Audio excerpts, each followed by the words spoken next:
Hello, hello, hello.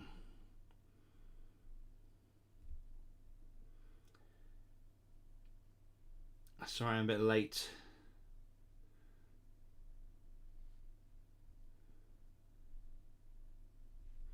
Let's have a check the sound.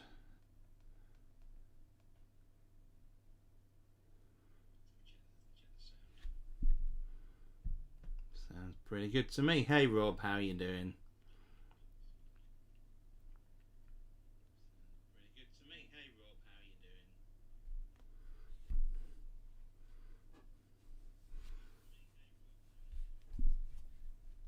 That sounds good.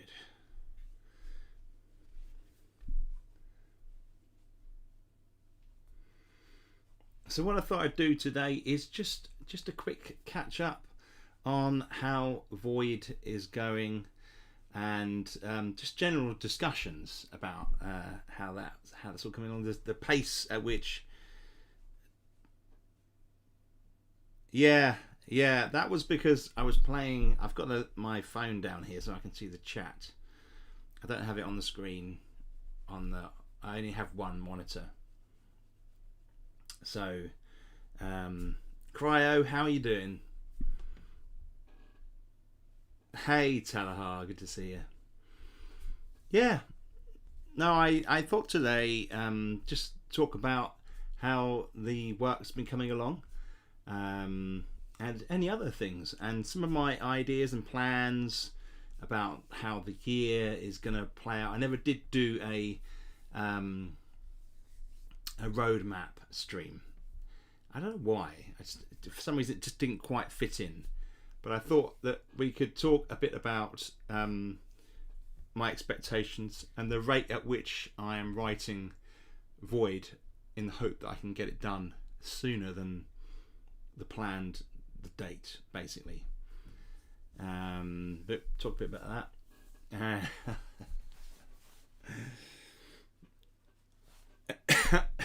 Now I do have a little bit of a cold.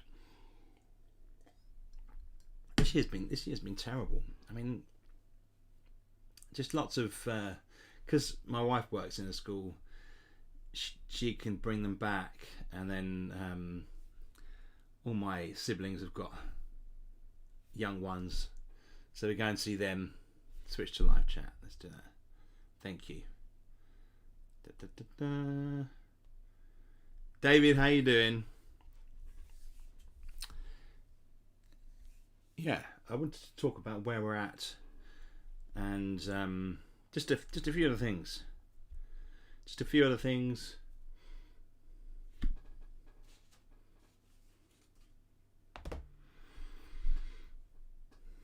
The light in the background here is definitely Blue-Eyed Geek. How are you doing? Good to see you. Right, let me just put a colour in the background here. I've got pictures that cycle through on the for constant. So if you've come in today expecting to see some more playthrough, there's none of that today, unfortunately.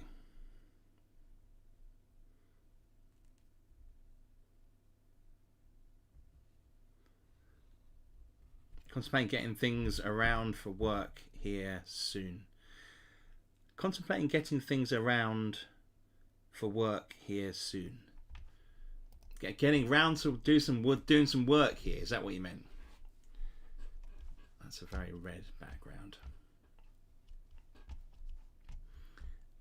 I had a few technical difficulties coming in, as you can see. I often do.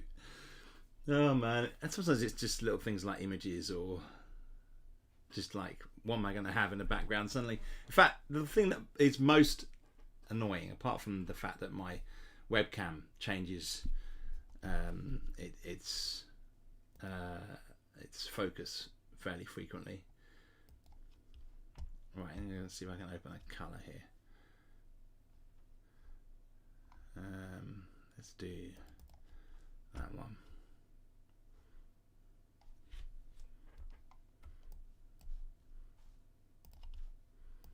Okay.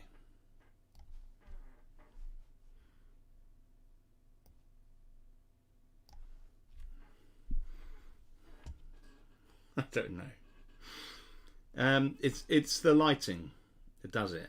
Every time I do any kind of stream, the lighting looks completely different. So I have a hell of a time trying to get the balance right, and it doesn't help, being a follically challenged male. It's quite difficult to get the shine right and the balance.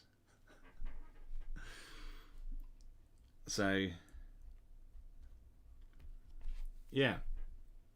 So I thought we'd just do like a catch-up stream. So no playthrough. What I've noticed is you get like a petering off, a kind of a tapering off of views. So I'll thanks, Rob. So I will what I'll find is I'll post a session 1 and get so many views, and then as I go through the sessions you get less and less views, and I want to try and keep it a bit interesting. So then I have a break. Now often I do a fighting fantasy, but I'm not quite with it today to do that, so maybe we might miss it this month, we'll see. But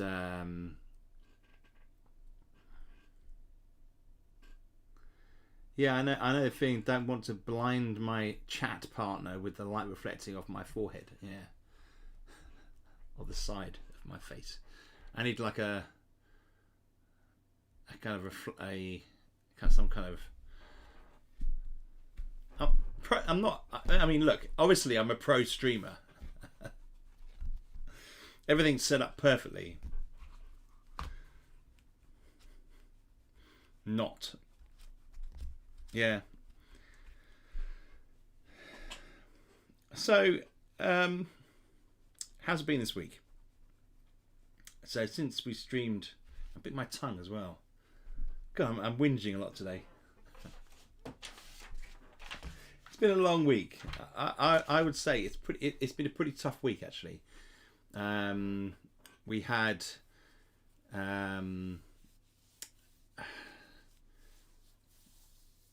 basically from say last Thursday to today, I've been working long hours trying to get level 3 finished of Void, and when I say long hours, I mean like maybe 12 hours. If that's long to people, I can't write beyond 7 o'clock. And so I have been basically working through. I'm kind of looking around to see if there's anything I can show you, but it is just all text. So with Void, as with Dungeon, the odd levels 1, 3, 5, 7 and 9 have the extra incidents and unexpected events tables.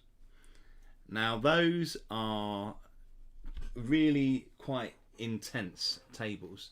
So they are the biggest tables. They're the ones that kind of have all of that. And it takes longer to do. Therefore it takes longer. So that 12 hours is probably broken up with some other stuff as well, like having to pick my daughter up from the station and having lunch, maybe doing a little bit of gardening just for half an hour to give myself a physical break from just looking at text all day. But yeah, so the first and third and the fifth. So I'm on the third at the moment. So it's twice as much text as it will be for writing level 4. Because level 4 uses the same unexpected events tables as level 3. Because there's so much content in those tables, there's very little point in. You wouldn't basically experience half of that content through just having one by using it for one level. You need to use it for 2 levels really to get the most out of it. So I'm on that stage, and I basically finished. I've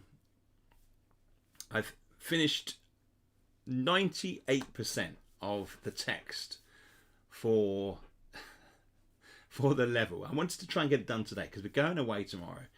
but I should be able to finish it in the morning. And then these are I set myself really hard goals when it comes to designing games and my daily workload. I'm kind of in a position where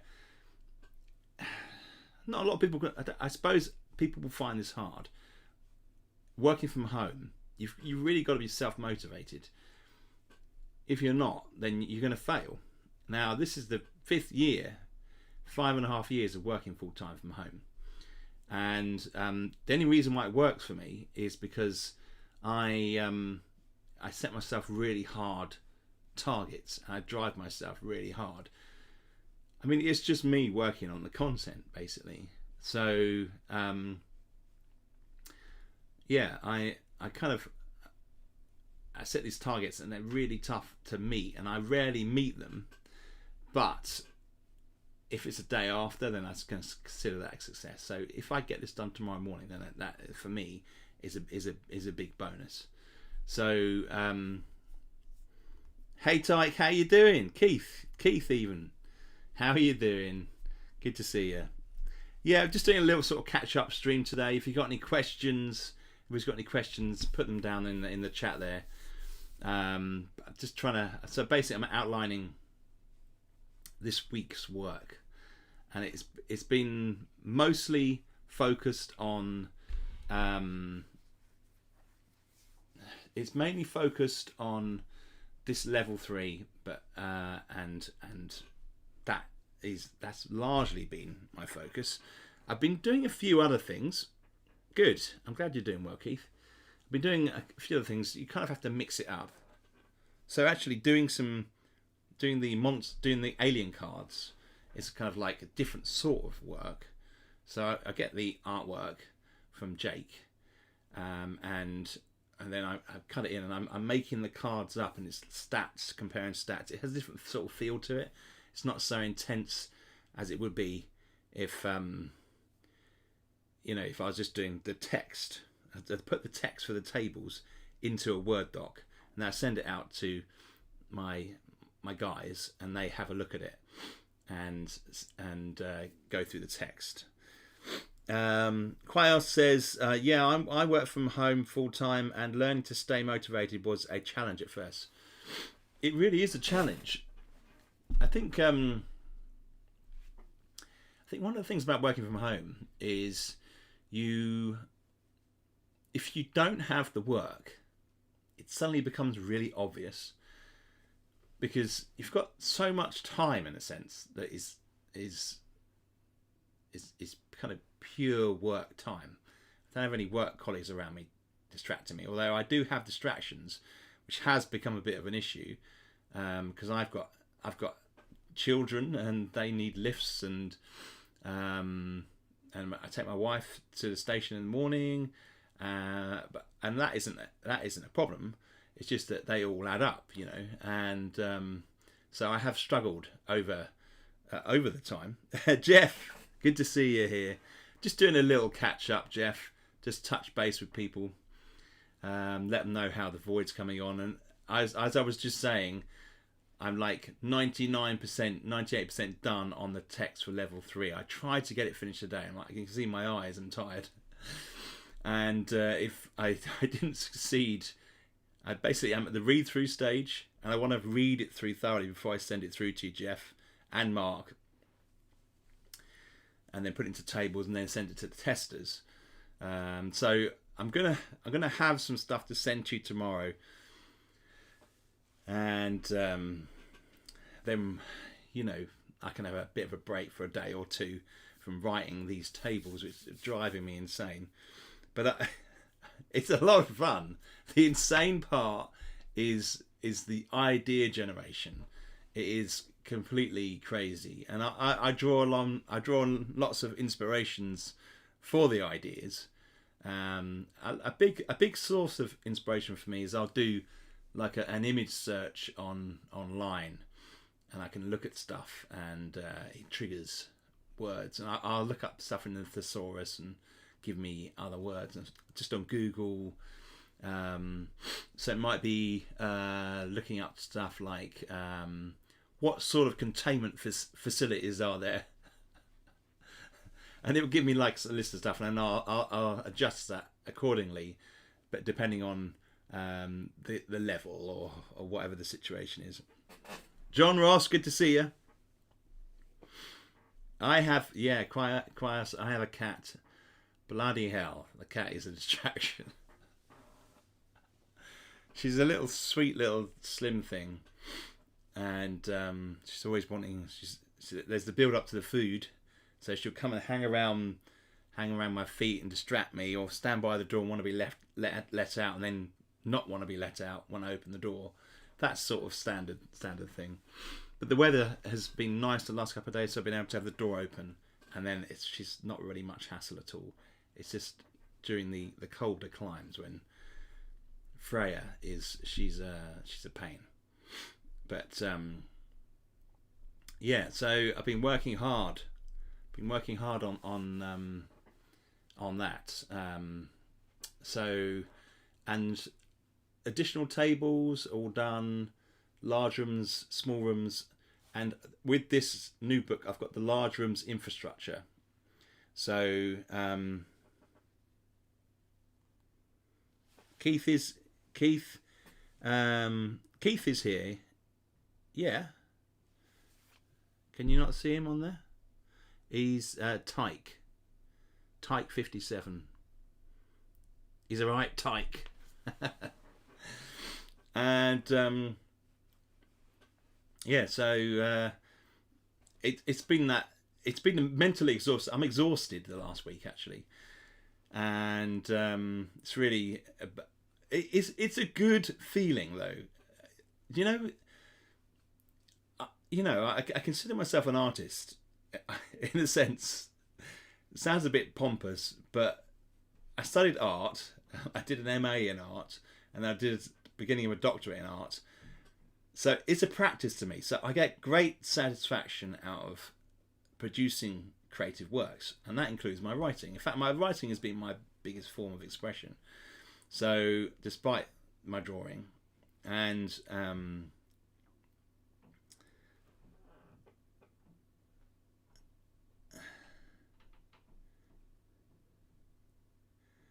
what did the country star himself? He might. Toby Keith, the country music. What? No, not Toby Keith, but Keith Rich. What? I don't know what's going on in the chat here. Have we got like a country and western music star? Is that what do they call?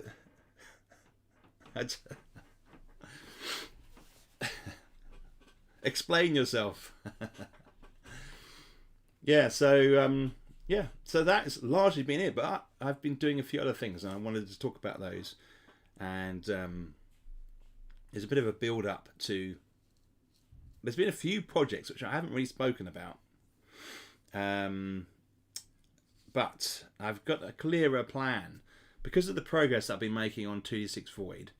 It's allowed me to realise I can kind of plan it out, like how much time have I got and for each of these levels to be written, and hopefully I can plan to get it finished for June and then print it in June and have it ready for July, and that's the plan. So to send out in July, which is what we said in the target, but if I can get it early July or late June, it puts me on a good projection for the year. Who we got here? Oh, Beth's in. Good to see you.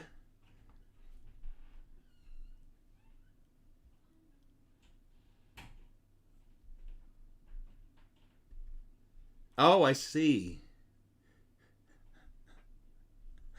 Oh, I didn't quite get that. You guys forgot. Oh, you can be a Toby Keith if you want. Sorry, the comment said. Oh, that's a classic case of lost in translation. When you're on a chat board and you make a comment about something that no one else has seen, so no one knows what you're talking about. No, that's all right. Don't be silly, Jeff. No, this is. We don't have to be serious here, Talahar. I mean, you are in the chat. Let's not forget that. I'll try and not put my hands in the screen, otherwise it loses focus. So yeah, so it's been a really productive week, and I kind of feel like if I can keep that going, you know, we are going to be on schedule. So the plan is, once I feel like I'm into the last levels of the dungeon, of the Dark Hulk, I feel like we're going to see the Wild West Marshal re-emerge. Now, I had wanted to get that done sooner, but it just turns out that it's like I'm flagellating myself. So it's about that weight load, and part of the process with Void and Dungeon and Realm and all the big products is that the design around it, managing the cards, working on layout, and putting stuff into the tables, that uses up my other design time that sometimes I would be using to do other games with. If you get what I'm saying. Yes, these are available on Redbubble. Thanks for mentioning Sunday. But I'm actually going to be doing a whole bunch of new designs for the t-shirts on Redbubble, so I'll post about that when that happens, because we've got to get some printed for UK Games Expo. So that's all. Thank you. And in any case, yeah, so we're in a position where we're ahead of schedule. Boys, particularly Jeff and Mark, some excellent testing from David, and loads of, and get some solid crew in there. It's the testing that's important and getting the balance. Because when people test it and they just send back, you don't have to send back tons of stuff. You can send back stuff like, this is how many XP I had, how many hit points I had. Fantastic. Thanks, Jeff.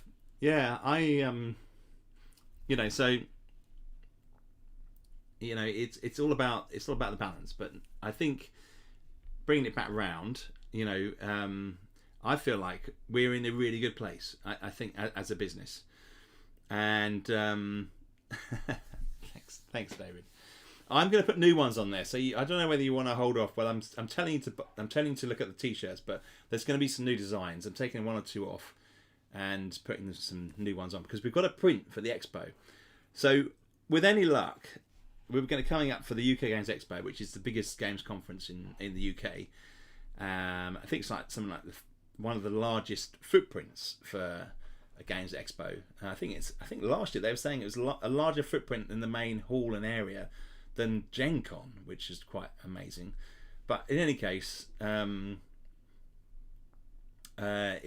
we have that at the end of May, and you know, we kind of build up to that, and so that's a big milestone. But another big milestone that's coming is the fact that Joe is going to be coming into the business on a more full-time basis. Not quite full-time, because she's going to be doing some other bits and pieces, but we're going to have her presence within the business a lot more, just in a month and a half.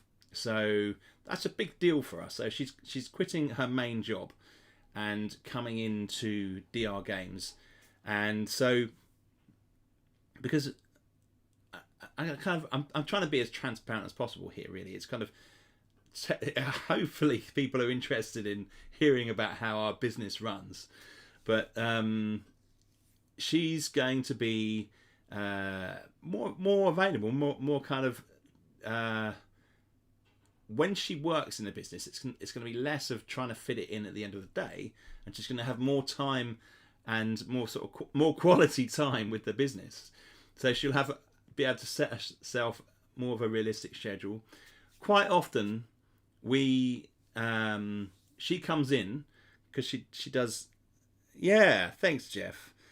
Quite often, she comes in on an evening and has to do a couple of hours work on the business, because I can't run it without her, because she does logistics in a sense. She handles the orders and prints the labels. Although I pack or Georgina packs, it's actually a lot to demand from her to come home. But what it has done is, because we worked so hard on it, it's basically allowed us to develop the shop and then justify her working for more full time in the business. And it's like a slow growth. So we can now say to ourselves, well, look, we're bringing in enough money, not to make a huge profit or anything, but enough to sustain us and to have Joe more within that environment. Yeah, that is a big step. Congratulations on being able to do that. Thanks, Talahar. Yeah, it is a big step. And, it's not that we're not nervous about it.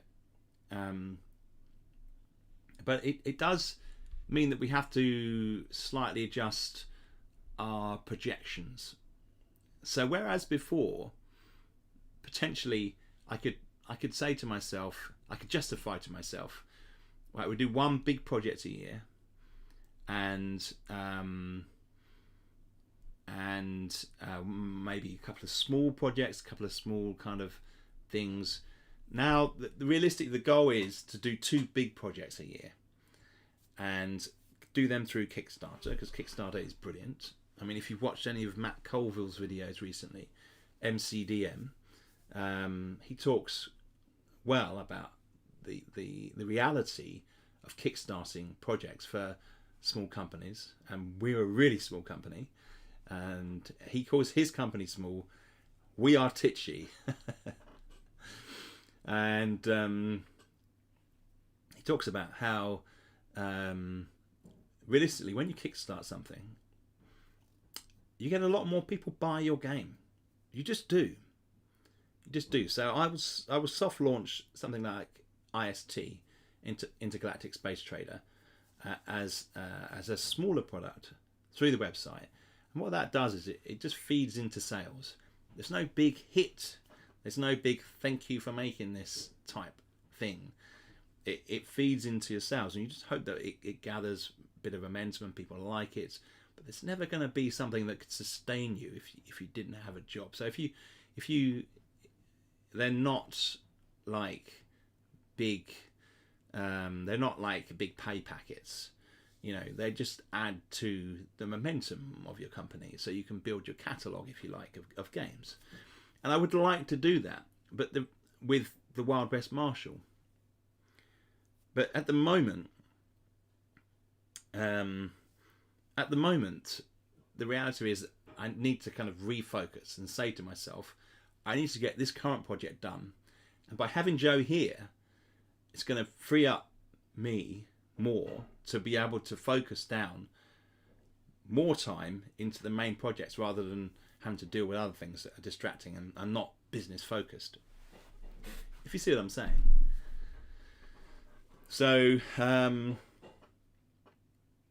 I feel like the company itself is growing, and what would happen is, potentially, if we then got the 2 projects done this year, and I'll talk more about the second big project I want to do this year.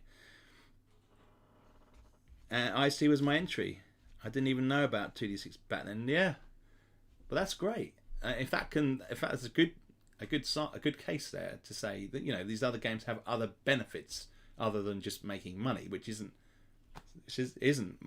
We really should be more of a focus for me, but I'm a bit poor when it comes to money management, and it's more about just doing a great game that I like, and that's higher up for me when really some people's money is higher. Mine is about making a great game that people like playing, and that has worked for me so far. And I think it's a good lesson for people. Making good products usually does it can bring you better success, more a longevity that and a reputation. Put it that way.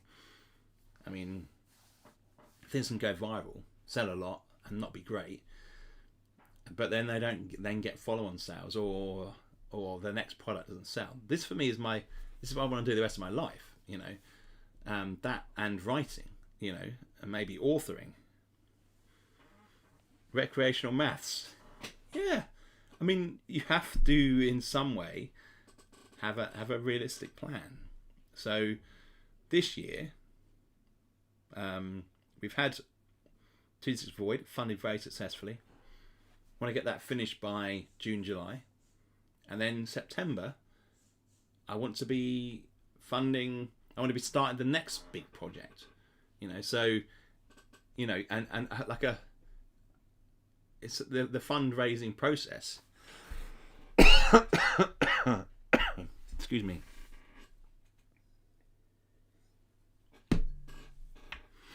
So for September, I want to do the final, not the next big 2D6 universe project, which is 2D6 Dungeon Goblins Ancestry, a Goblins Ancestry.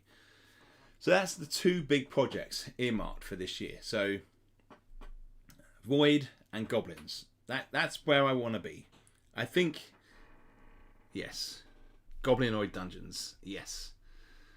So that is a massive area. So for me, Goblins was always going to be kind of parallel to Dungeon, you know.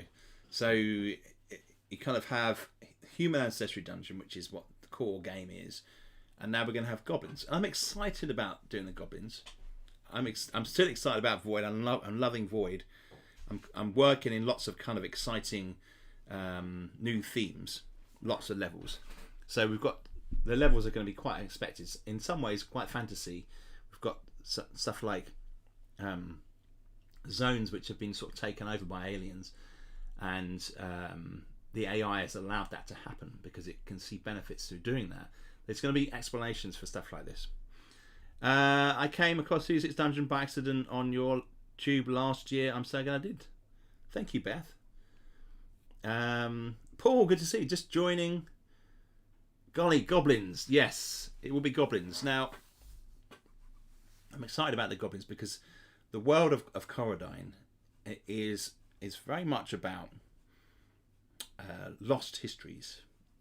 You know, we've got a lost history in the sense that that humans at one point went beneath the surface and encountered goblins, and there's going to be kind of like hybrid type goblins and different types of goblins that exist. So there's going to be a complex kind of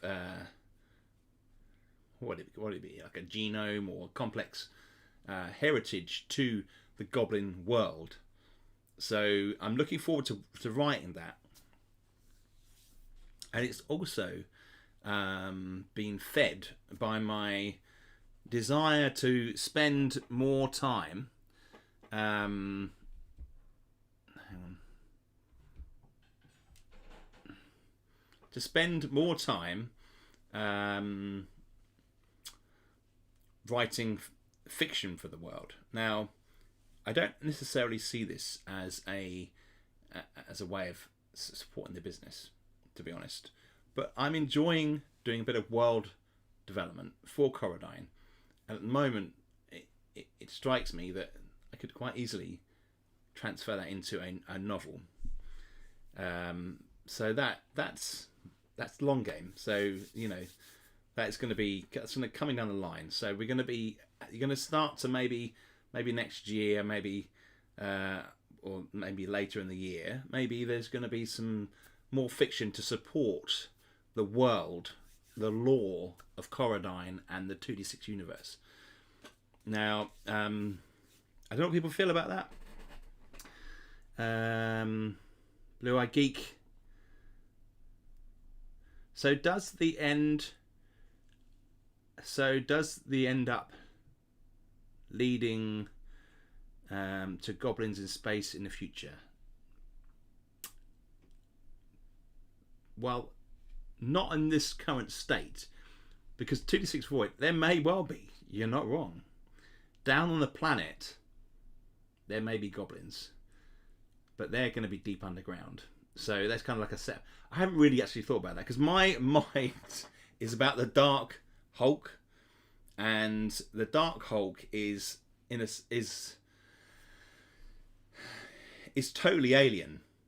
So nothing from the planet is on the Dark Hulk, apart from maybe a few humans who have attempted to bring the ship down. So you're not going to see any goblins in space, I'm afraid. I hate to disappoint. Wards Games, thank you. Good to see you. Ward is, yes. I'd buy that book. Well, man, thank you. Okay, let's see how it goes. I've done a fair amount of fiction writing over the years, and be nice to flex that muscle a bit more. We'll see how it works out. So that's the two. So we've got those two core events. So we've got the Void, which is the beginning of the year, and then we've got Goblins, which is like the last third of the year, moving into 2027. Is it really? Are we nearly at 2030? What is happening? How did we get there? What on earth?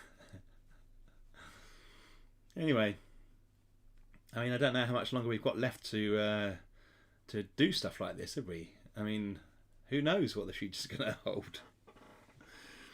So we've got that. So towards the end of a project, there's less writings often.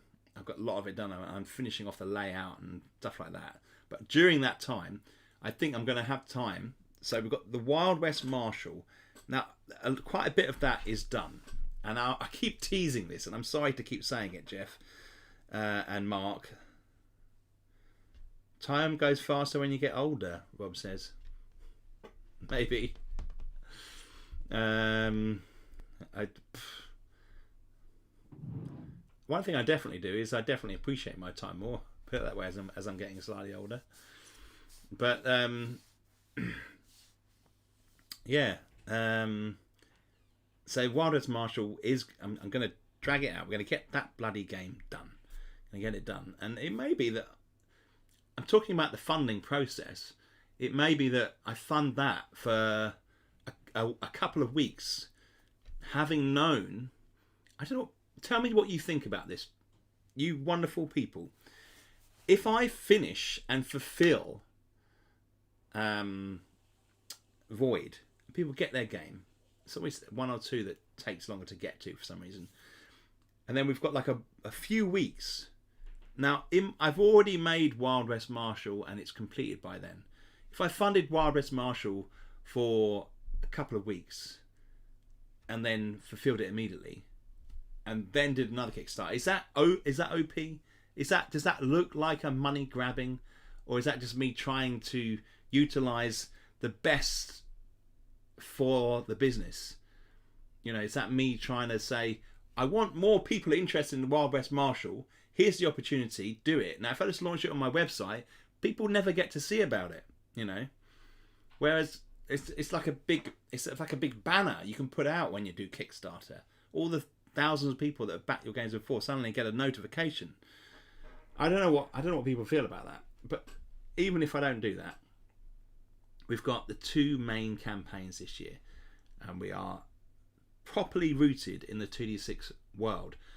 It's important that we do these now while the game is current and people are interested in it. And I'm lucky in a sense, 2d6 Dungeon is an evergreen game. People are always going to be interested in old school roleplay style dungeon games. It's just a constant kind of nostalgia, even if some of that nostalgia is is kind of almost made up nostalgia. Money Grabbing is starting a Kickstarter before we've even finished the last one. Yeah.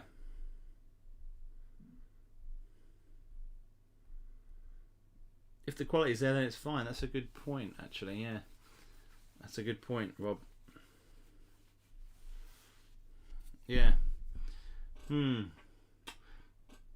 don't know.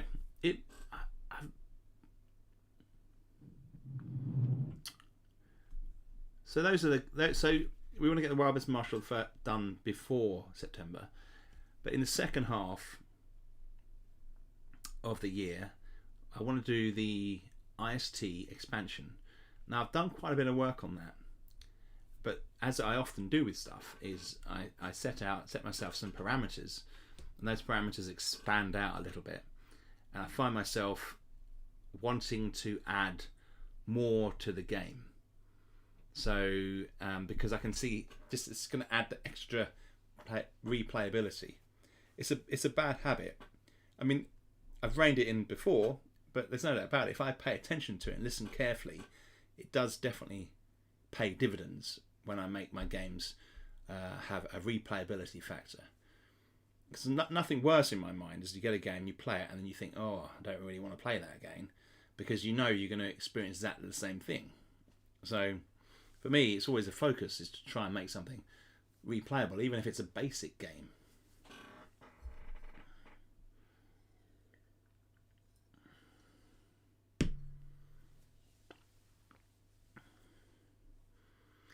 Wireless already backed, and I feel as long as the quality is good and you stay transparent, you'll be fine. Yeah. Thanks, David. I don't see a problem with it. You delivered on your other game. Yeah. Had to step away for a minute. Goblin Adventures sounds good. We'll be interested to see how everything fits together with core dungeon, realm and legend. Yeah, exactly. We get a nice core set of books. But I was just saying, Jeff, that I want to try and get Wild West Marshal done before June or July. Now, I know that I've teased this before. I know I keep bringing this up. I have done quite a bit of work on it, but I need to get to a stage now where we can do a bit of testing and I can send it to people and see what they think.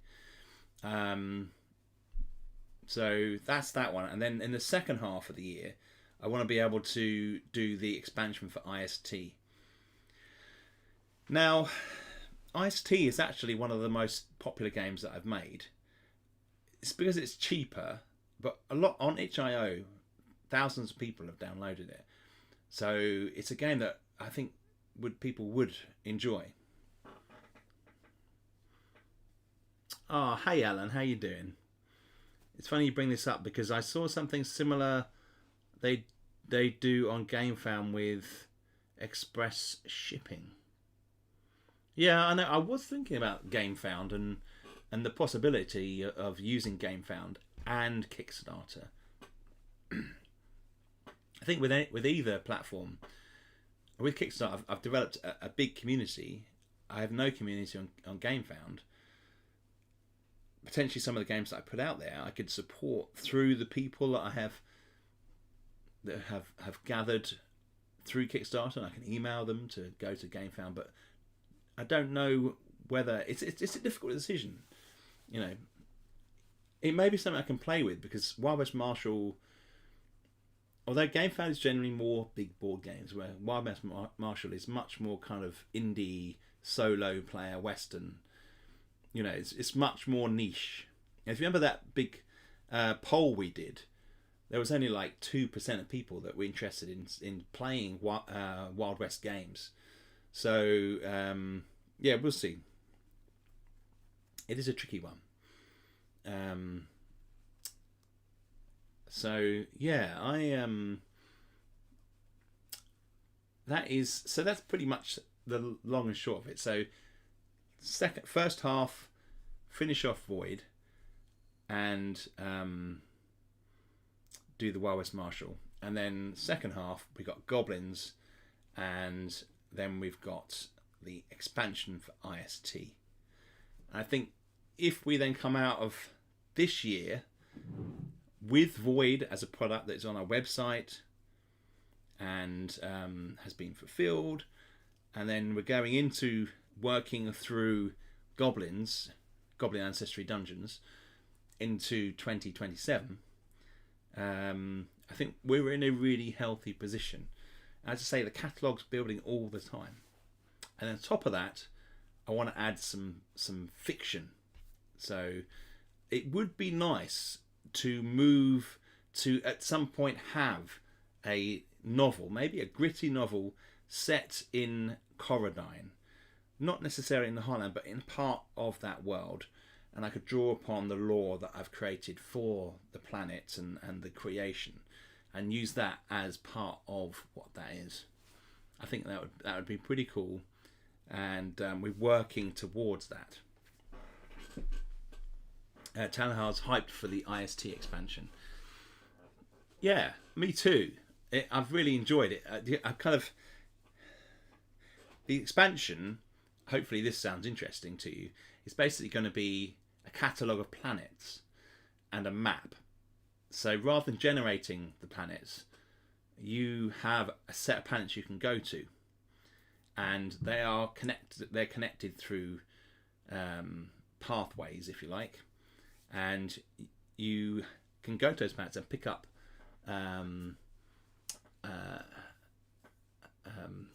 dignitaries and people who need to be transported, passengers. That's the word. I'm a bit tired. Sorry, guys. And take them to a specific planet and be rewarded. So there's a bit more narrative going on, and Jeff has done a lot of work with this with me. It's been awesome.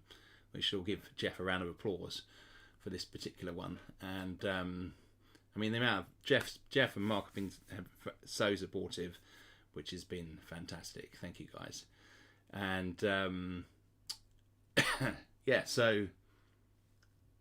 that's basically what it is. I want to give people an option of not having to do a lot of planet generation. They still go down to the planet, still encounter the blips on the way into the planet. There's still that element to it, and you still buy your cargo, but they will have specific prices, and different planets will be known for different types of stuff that's already laid out. So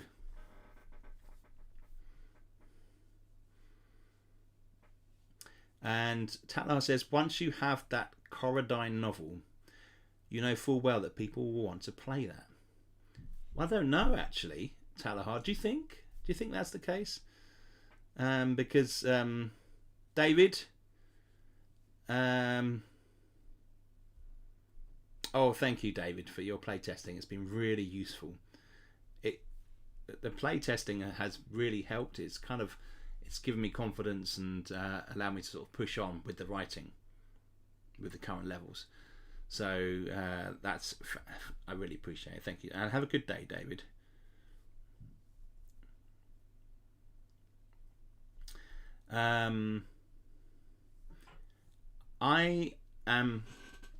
You see, the novel is not something that I think we will self-publish.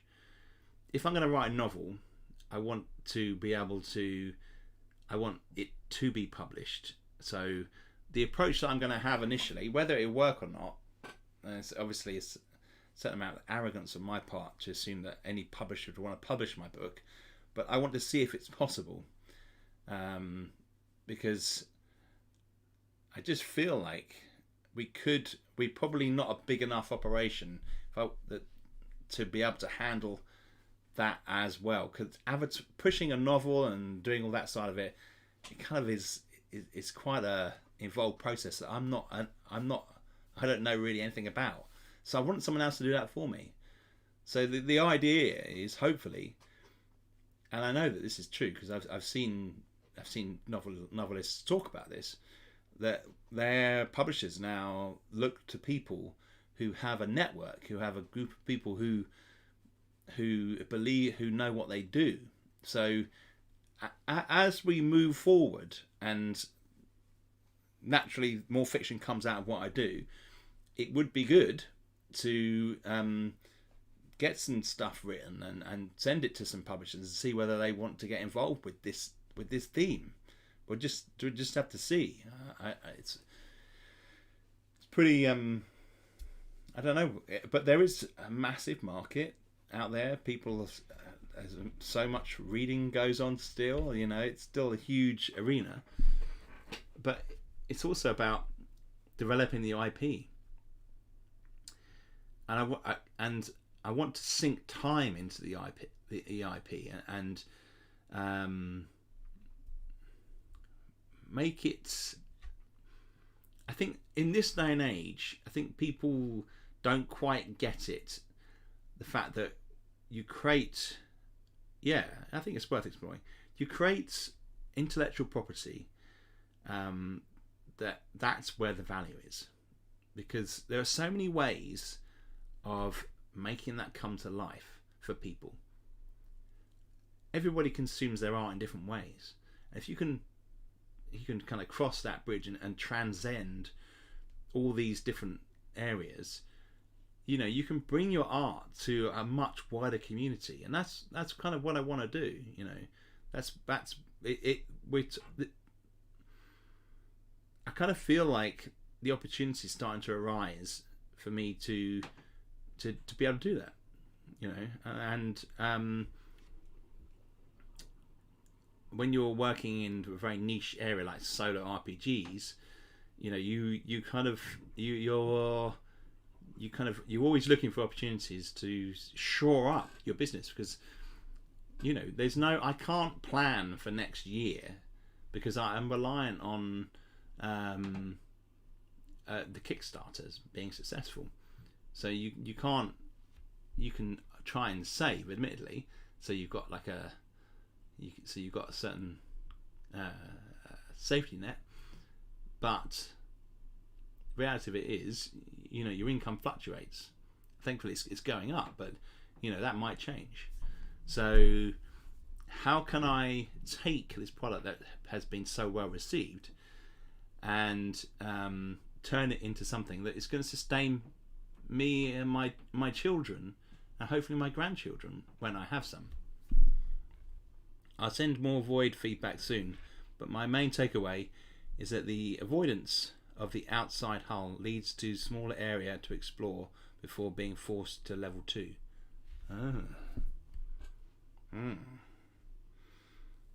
That is an interesting point. Excuse me. Well, there is one way to solve that, and it's not to avoid the hull and just go with it and fill the space. Now, there are more weapons coming that can be used when you're up against the outer hull. So, yeah, exactly. So there are guns coming, and you get more opportunities to get one of those as you go in. But oh,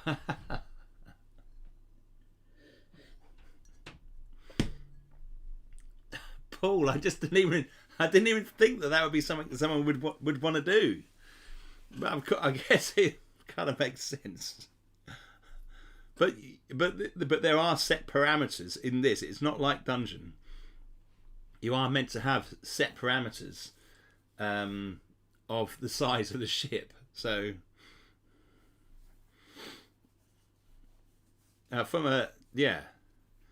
no, it throws up challenges. I've also introduced in level 3 rooms with reinforced walls. So sometimes if it will say, there's only like a few, but you go in and it says this room has reinforced walls, and it's like a little you can fire in this room type notification. So yeah.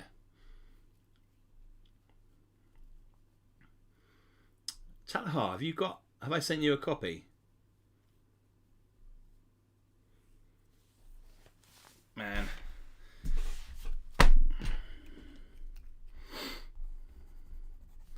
Or is that just a time thing?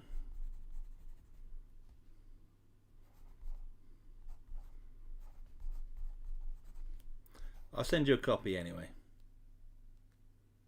You haven't had time to play test. Have you got a copy? That's alright then. Yeah, I understand completely. As long as you've got it there, if you get a moment.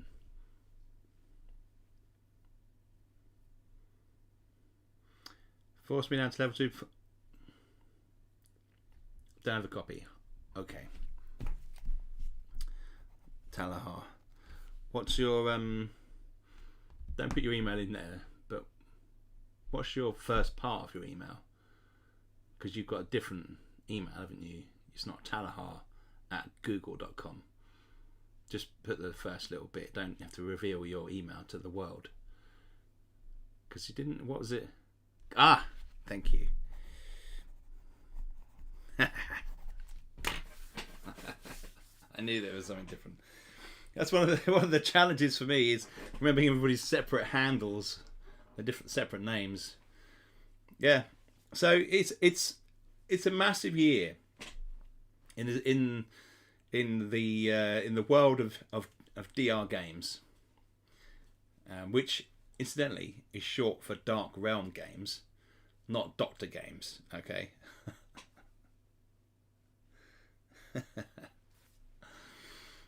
And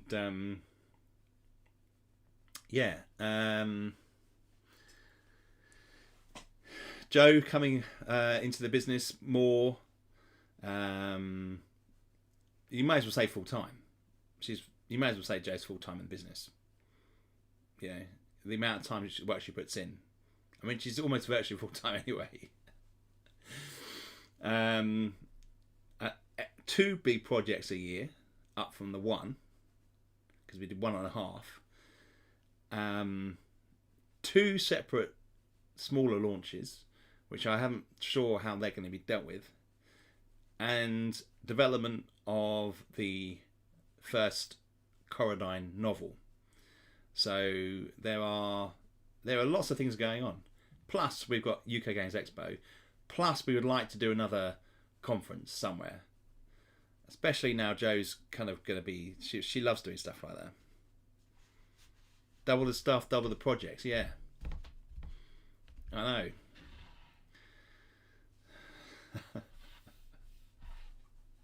We'll see how it goes. It's just wonderful to be able to create. I pinch myself every morning. I come out. I've got a lovely office, and it's a great place to be. And although it has its stresses, it's not the kind of physical, mental anxiety that teaching gives you. So I'm glad I'm out of that game. Although I did love teaching, don't get me wrong.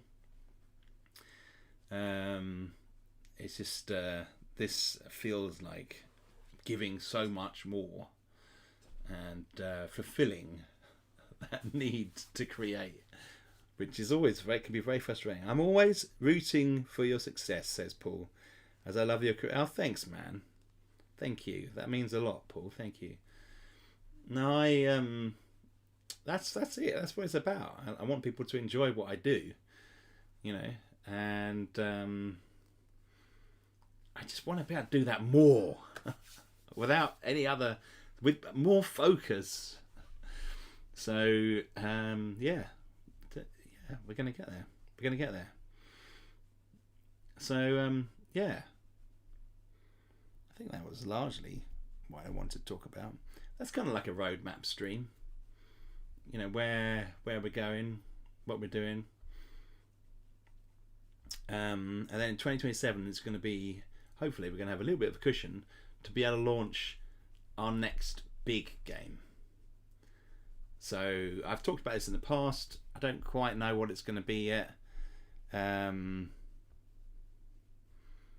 But it may well be that it's a miniatures game.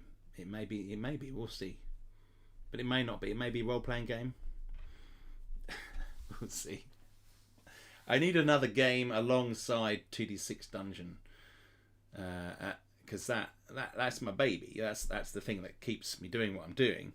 And I love it. And as you can see on here. But I want another game, and I'm still pondering over what that will be. We'll see.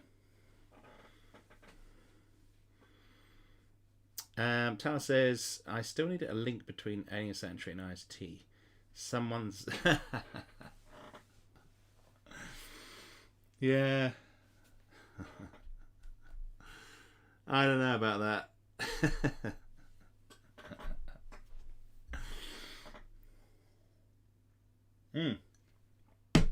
Awesome.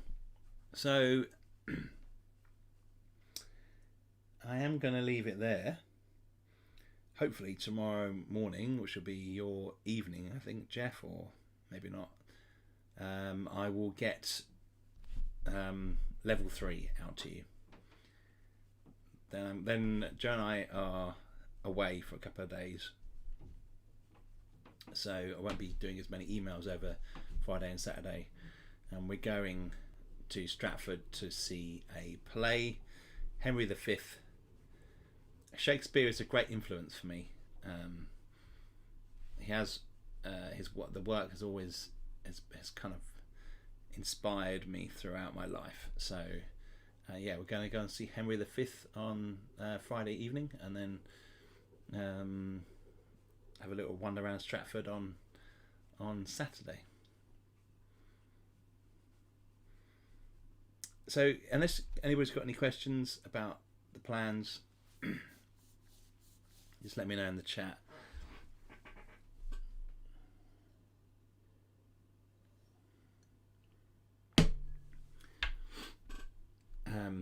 Otherwise, yeah. Oh, it's been intense. The last 7 days have been so intense. So I need a bit of a break, because I work over the weekend as well.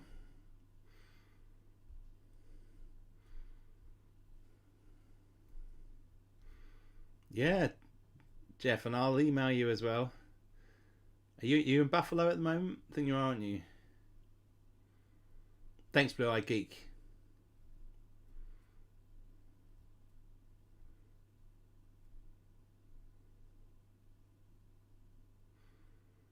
Yes. Good stuff. All right, guys. I'm gonna leave it there. I will catch up with you next week. And May will be back doing some testing next week. I might do some combat testing just live on the stream. We'll see. Or I will carry on with level 2.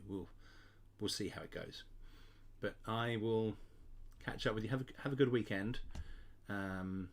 Make sure if the sun's out, you go and get some nice vitamin D, and kind of enjoy the coming of summer, the coming of spring. And then, we kind of like to pretend in England that summer's already here by the time spring comes. Yeah. Have a good one, guys. I will catch up with you very soon. Thanks.